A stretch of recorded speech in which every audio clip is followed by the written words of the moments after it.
Hello दोस्तों, नमस्कार। स्वागत करते हैं आप सभी का इस यूट्यूब चैनल जीना नॉलेज पे। मैं हूं अमित कुमार। और दोस्तों, आप लोग देख रहे हैं एस्टेट और बीपीएससी में जो पूछे जाने वाले प्रश्न जो है वो मैं लगातार करवा ही रहा हूं आपको। तो दोस्तों, आपकी तैयारी जो है बिल्कुल बहुत अच्छे से चलनी चाहिए। थोड़ी सी भी चूक नहीं होगी कहीं। दोस्तों, बहुत ही इंपॉर्टेंट प्रश्न आज लेकर आया हूं, क्योंकि यह जो है पिछले दिनों पूछा भी गया है। तो चलिए शुरू करते हैं दोस्तों। पहला प्रश्न हमारा क्या कह रहा है? पहला प्रश्न है हमारा कि आफ्ताबे मौसी की उपाधि किसे दी गई? तो इसका सही जवाब क्या होगा कि आफ्ताबे मौसी की उपाधि किसे दी गई? तो इसका जो सही जवाब होगा उस्ताद फैयाज खान। ठीक है, आफ्ताबे मौसी की उपाधि जो है वो उस्ताद फैयाज खान को दी गई थी। ठीक है। अगला प्रश्न है कि संगीत रत्नाकर ग्रंथ कब का लिखा माना जाता है? यानी कब का माना जाता है, यानी कि ये जो है कब लिखा गया है? तो इसका सही जवाब क्या होगा? सही जवाब बताना है। तो संगीत रत्नाकर जो है दोस्तों वो आपके कब लिखा गया है? 13वीं शताब्दी का ग्रंथ माना जाता है। ठीक है, कौन सी? 13वीं शताब्दी का ग्रंथ माना जाता है। अगला है तीसरा नंबर प्रश्न कि किस ग्राम को विलुप्त ग्राम माना जाता है? तो विलुप्त ग्राम की बात कर ले तो ये आपका गांधार ग्राम जो है वो आपके विलुप्त ग्राम के नाम से जाना जाता है। ठीक है, क्योंकि दोस्तों देखिए, आप लोग सभी जानते हैं कि ग्राम कितने होते हैं? ग्राम की कुल संख्या 3 होती है। ठीक है, ग्राम की कुल संख्या 3। कौन कौन? षड्ज ग्राम, उसके बाद फिर आपका है मध्यम ग्राम, और एक है आपका गांधार ग्राम, एक है आपका गंधार ग्राम। तो 3 प्रकार की जो ग्राम है वो हमारे उसमें से षड्ज और मध्यम की चर्च जो है वो दोस्तों वो होती है। लेकिन वर्तमान में गांधार ग्राम को विलुप्त ग्राम माना जाता है। ठीक है, तो सही जवाब गांधार ग्राम। चलिए, अब है 4 नंबर का जो प्रश्न है कि राग मालकौंस की जाति बताइए। तो राग मालकौंस किस जाति का है? तो राग मालकौंस की जाति अगर पूछा जाए तो जाति की बात करें तो जाति इसका औडव हो जाएगा। ठीक है, औडव। औडव क्या होता है दोस्तों? जिसमें कि 5 स्वर प्रयोग किए जाते हैं जिस राग में। देखिए, स्वरों के आधार पर जो है जातियां बनती है, यह सबको क्लियर होगा।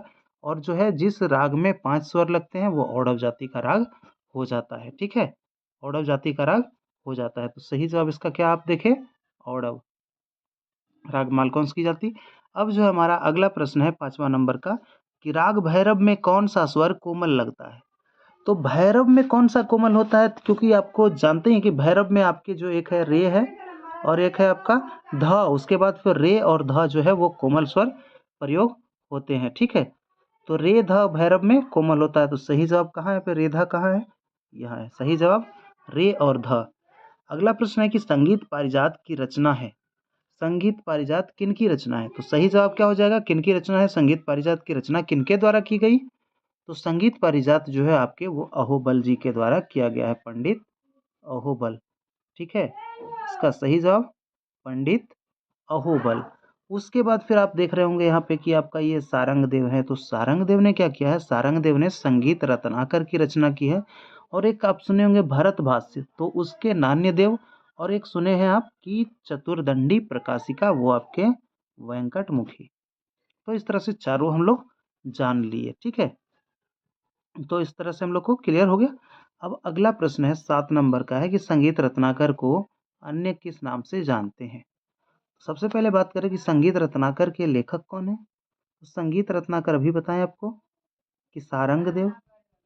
ठीक है, सारंगदेव अभी बताए ना यहाँ पे। तो संगीत रत्नाकर के लेखक हो गए आपके सारंगदेव। ठीक है, सारंगदेव।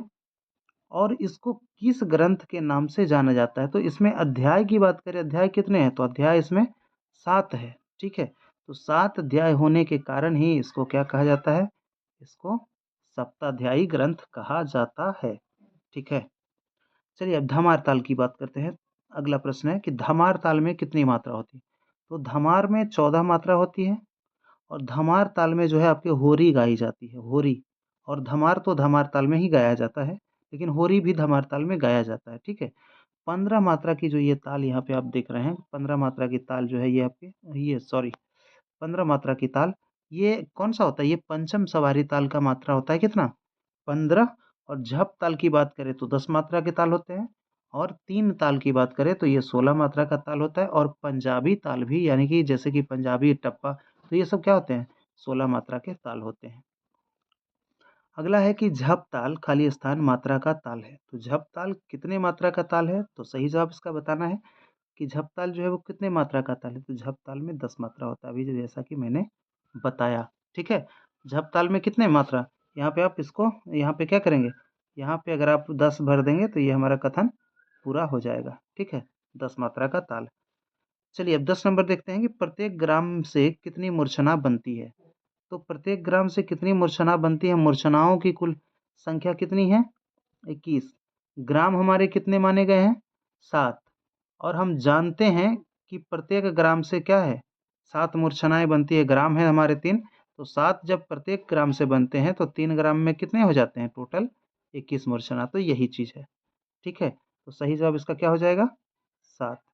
प्रत्येक ग्राम से 7 मूर्छनाएं बनती है। अगला है, बीना के तार पर सर्वप्रथम स्वरों की स्थापना किसने की?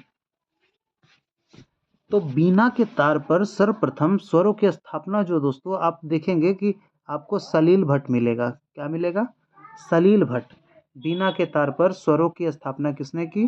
तो वो है सलील भट्ट। ठीक है, कौन है? सलील भट्ट। दोस्तों कहीं कहीं क्या होता है कि बहुत जो है वो कुछ डिफरेंस भी दिया हुआ रहता है, लेकिन सलील भट्ट जो है अब वो आपका सही जवाब हो जाएगा।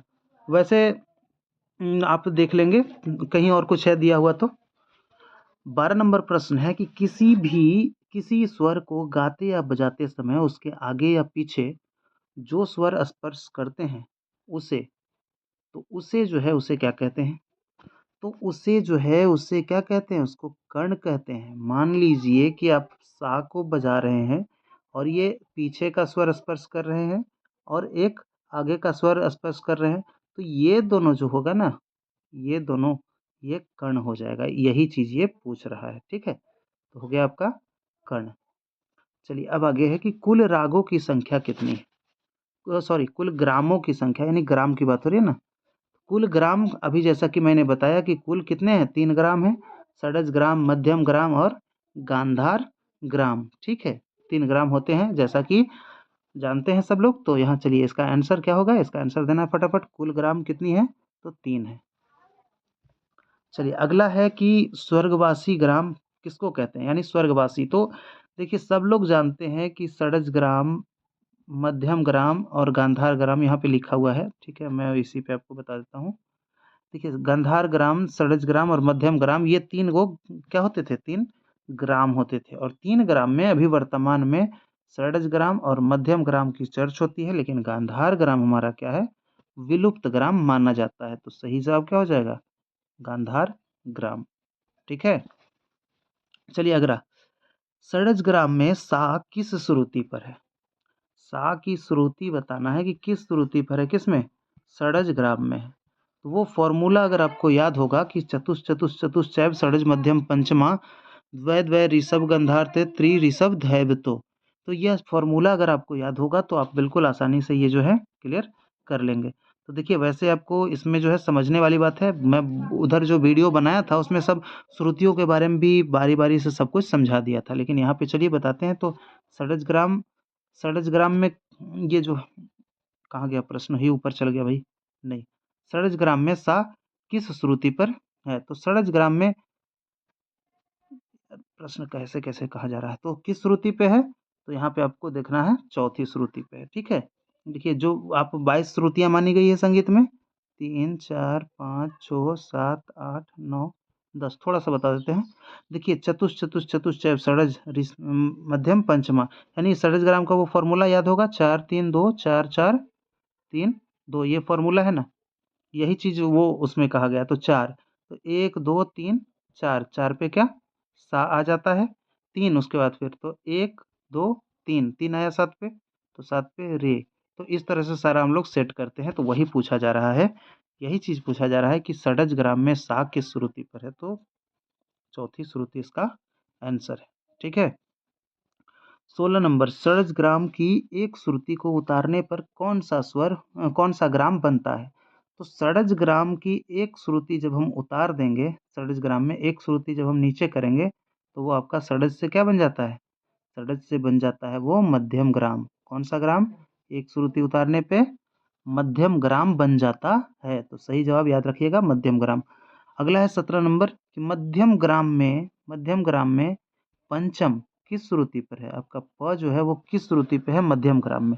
षडज में जानते हैं, षडज में कितना में होता है, षडज ग्राम में ये होता है 17वीं श्रुति पर होता है, किसमें, षडज ग्राम में। लेकिन यहाँ मध्यम ग्राम पूछा जा रहा है तो एक श्रुति उतार देंगे ना तो कहाँ आ जाएगा, 16वीं पे। सही जवाब 16वीं श्रुति पे होगा। मध्यम ग्राम में पंचम कहाँ, 16वीं श्रुति पे, क्योंकि एक श्रुति उतारने पे जानते हैं कि क्या होता है।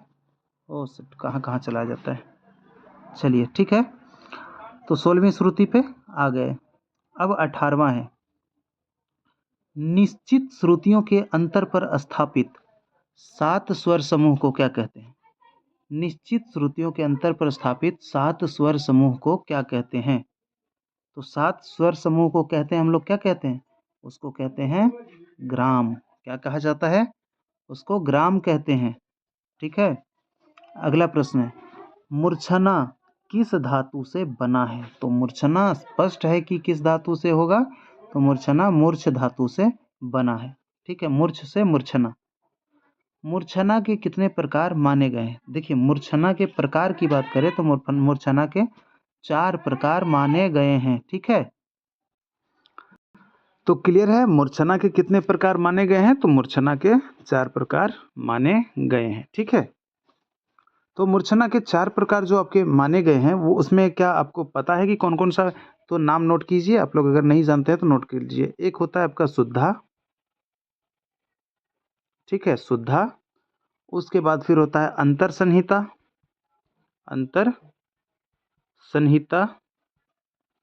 उसके बाद फिर होता है आपका काकली संहिता। ये मूर्छना के प्रकार बता रहे हैं, काकली संहिता। उसके बाद फिर होता है अंतर काकली संहिता, इसमें लगा दिया जाता है अंतर काकली संहिता। ठीक है, अंतर काकली संहिता। तो ये 4 प्रकार के होते हैं। थोड़ा सा घिसपिच हो गया है, बस मेरी आवाज़ को सुन के आप लोग नोट करना है तो नोट कर लीजिए। ठीक है, चलिए, तो मूर्छना के 4 प्रकार। अगला है किस नंबर, किस नंबर क्या कह रहा है कि राग का गायन वादन आरंभ जो होता है यानी कि किससे किया जाता है।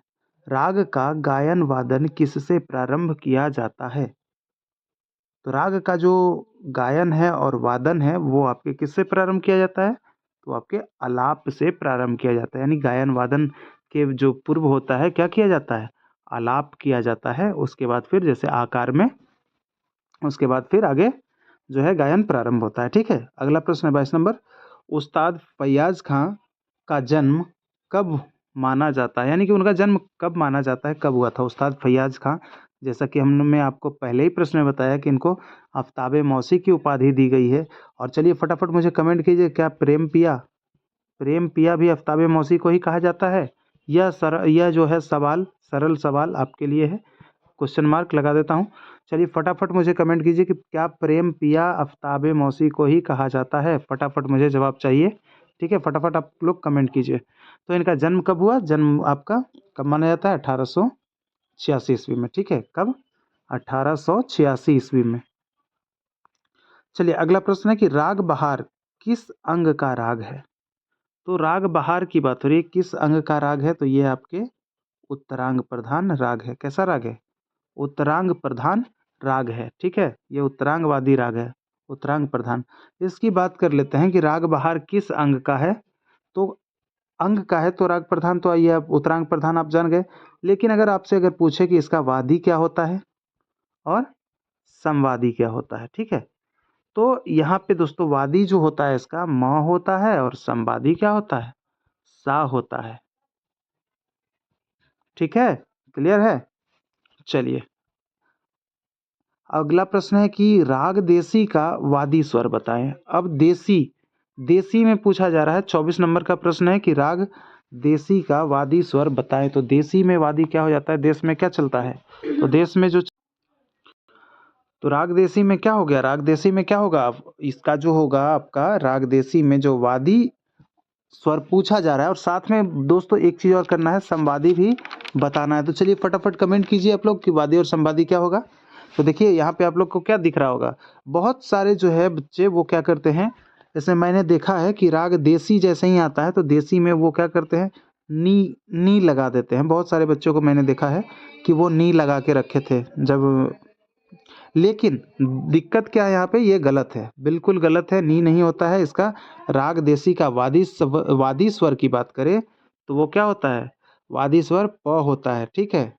राग देसी का वादी स्वर प होता है। और उसके बाद अगर हम संवादी की बात करें तो ये आपका हो जाएगा, ये जो रे स्वर है ये संवादी होता है, वादी प और संवादी रे, किसमें, राग देसी में, ठीक है। चलिए फटाफट मुझे एक चीज कमेंट कीजिए आप लोग कि राग देसी किस थाट, ये जो देसी है वो किस थाट का राग है।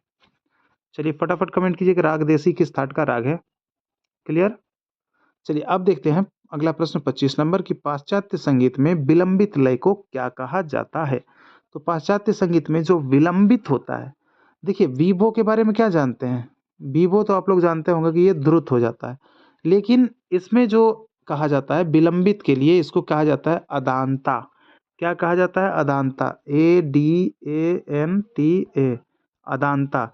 ये आपका होता है, क्या होता है, पाश्चात्य संगीत के विलंबित लय को कहा जाता है। जैसे कि यहाँ क्या, यहाँ होता है ना विलंबित, तो वहाँ भी कुछ नाम होता है विलंबित, जो अपने जो एवरेज जो होता है उससे कम, ठीक है। तो पाश्चात्य संगीत में एवरेज से जो कम होता है यानी विलंबित जो होता है उसको अदांता, और द्रुत जो होता है उसको बीवो। ओके। चलिए अब देखिए दोस्तों 26 नंबर प्रश्न क्या कह रहा है कि टेम्पर्ड स्केल में प्रत्येक स्वर की दूरी कितनी होती है। टेम्पर्ड स्केल में प्रत्येक स्वर से कितनी कितनी दूरी पर होती है यह बताना है, ठीक है।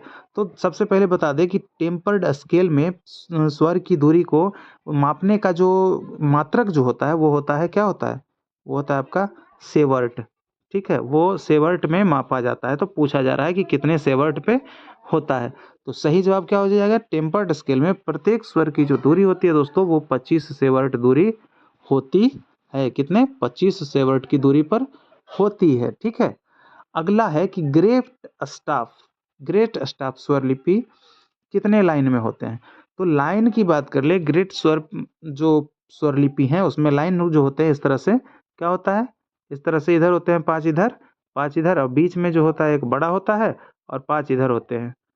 तो कितना हो गया, कुल मिलाकर 11 लाइन होते हैं, ठीक है। कितने लाइन, 11 लाइन होते हैं किसमें, ग्रेट स्टाफ स्वर लिपि में लाइन जो होती है कितनी, 11। और इसका जो था 25 से, तो ये तो देख ही चुके थे। 28 नंबर प्रश्न है कि पाश्चात्य संगीत के एक सप्तक में कितने अंतराल होते हैं।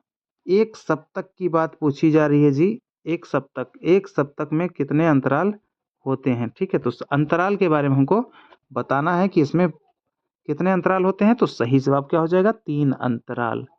कितने अंतराल होते हैं, 3 अंतराल होते हैं। पाश्चात्य संगीत के एक सप्तक में 3 अंतराल होते हैं। अगला प्रश्न है, रूपक ताल की खाली किस मात्रा पर होती है। तो भैया रूपक ताल की खाली मैंने रेगुलर बताया आपको कि ये हमेशा जो होता है क्या होता है, पहले मात्रा पर होते हैं। ये जो राग है दोस्तों ये आपका क्या है, अपवाद है, जो कि सम पे खाली हो जाता है। आपसे प्रश्न ऐसे भी बनेगा, ऐसे भी पूछेगा कि किस ताल की सम पे खाली होती है। तो सम पे खाली वाला जो ताल है वो आपके कौन सा है, रूपक ताल है, ठीक है। कौन सा है, रूपक ताल है। और रूपक ताल के पहली मात्रा पे क्या होती है, खाली होती है, ठीक है। चलिए अगला प्रश्न है, राग विभास किस थाट का राग है। तो राग विभास किस थाट का राग है। तो राग विभास जो है आपका भैरव थाट का राग है। देखिए यहाँ पे दिया हुआ है मेघरंजनी, कलिंगड़ा, रामकली, ये और ये विभास, ये चारों जो है ना, और ये एक विभास, ये चारों किसका है, भैरव थाट का राग है। भैरव थाट का राग है, याद रखना है, ठीक है। ये चारों जो है भैरव थाट का राग है। कौन कौन सा, यहाँ पे आपको भैरव थाट के बारे में अगर और जानना है तो यहाँ पे देखिए ये आपके मेघरंजनी हो गए, कलिंगड़ा हो गए, रामकली हो गए, फिर भैरव हो गया, फिर आपका आनंद भैरव हो गया, उसके बाद फिर अहीर भैरव हो गया, फिर जोगिया हो गया, उसके बाद फिर आपका, तो ये सब क्या है, ये सब भैरव थाट के ही राग हैं। चलिए अगला प्रश्न है, थोड़ा सा लगता है बिहार का भी प्रश्न आ गया है जी। मैंने करवाया था इसका लेक्चर, आप लोग नहीं देखे हैं तो देख लीजिएगा, उसमें पूरा का पूरा जो है करवा चुके हैं बिहार का लेक्चर में, ढूंढ लीजिएगा, उसमें लिखा हुआ होगा जत्सार, वो टोटल आप प्ले लिस्ट में जाकर चेक कर लीजिएगा। जतसार कब गाया जाता है? तो जतसार जब जाता चलाते हैं जब आटा पीसने के लिए, तो उसी समय क्या करते हैं, उसी समय जो है महिलाएं घर में जतसार गाती है। उसको क्या कहते हैं, लगनी गीत भी कहा जाता है। क्या, लगनी गीत भी गाती है महिलाएं। क्या होता था कि पहले के ज़माने में आटा चक्की जब नहीं हुआ करती थी, तो गांव के बड़े से आंगन में ही 4-5 चक्कियां होती थी और 4-5 महिलाएं मिलकर बैठकर वो पीसती रहती थी। उसी समय जो है जतसार गीत गाया जाता था, जिसको कि लगनी गीत भी कहा जाता है। चलिए, ये तो हो गया जतसार कहाँ, आटा पीसने के वक्त। और लगनी गीत भी पूछे ना, तो वो भी आपको बताना है आटा पीसने में ही। तो चोचर गीत कब गाया जाता है? चोचर, तो चोचर गीत जो है वो आपके कब गाया जाता है? जब खेतों में जब धान रोपते हैं, उस समय जो रोपते हैं खेत में काम करते हुए मजदूर, तो वो क्या करते हैं, वो चोचर गीत गाते हैं, उसी को कहते हैं चोचर गीत। अब देखिए, सितार के दूसरे और तीसरे तार को क्या कहते हैं? सितार के दूसरे और तीसरे तार को क्या कहा जाता है? तो इसको जो दूसरा और तीसरा जो होता है ना, देखिए बिल्कुल मैं बताता हूँ अभी अच्छे से। पहला तार जो हो गया हमारा, पहला ये हो गया बाज का तार, दूसरा और तीसरा ये हो जाता है आपका जोड़ी का तार। ठीक है, ये आपका होता है दूसरा तीसरा जो होता है जोड़ी का तार। चौथा होता है आपका कुछ नहीं, इसको कुछ नहीं कहा जाता है। पांचवा जो होता है आपका लर्ज का तार होता है। छठा आपका होता है चिकारी का तार होता है। ठीक है, चिकारी का तार। और सातवां जो होता है उसको बोलते हैं पपैया का तार, पपैया का तार।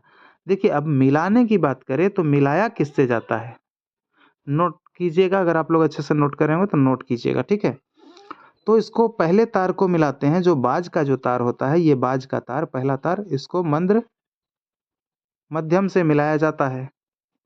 और ये जोड़ी का तार जो है, जोड़ी का तार जिसकी बात कर रहे हैं कि जोड़ी का तार किससे मिलाया जाता है, तो सही जवाब इसका क्या हो जाएगा, जोड़ी के तार को हम लोग मिलाते हैं किससे, जोड़ी के तार को हम लोग मिलाते हैं आपके, चलिए फटाफट कमेंट कीजिए, उसके बाद मैं तो बता ही रहा हूँ।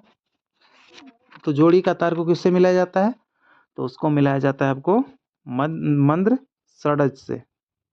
ठीक है, यहाँ पे बिंदी लगा देते हैं, मंद्र षडज से। और उसके बाद फिर अगर बात करें तीसरे, ये आपके ये दोनों तार, ठीक है, जोड़ी के तार, याद रखिएगा दोनों का ट्यूनिंग सेम होना चाहिए, सेम आवाज़ निकलनी चाहिए।